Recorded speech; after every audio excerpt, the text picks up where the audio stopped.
1666 مەتری چوارگۆشە لە مین پاکراوەتەوە 6 شێرگەی مین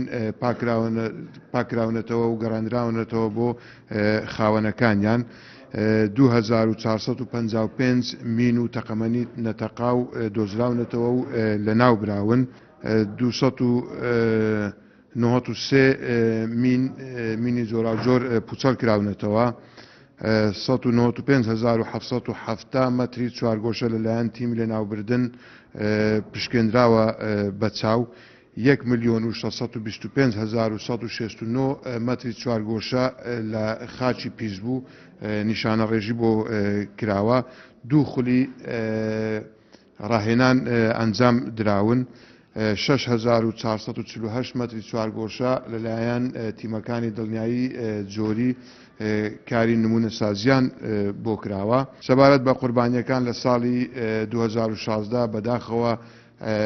ئاماری قوربانەکان زیادی کردووە کە 14 قوربانی یان بەرکەوتووی مین هەبووە کە بەداخەوە 4 کەس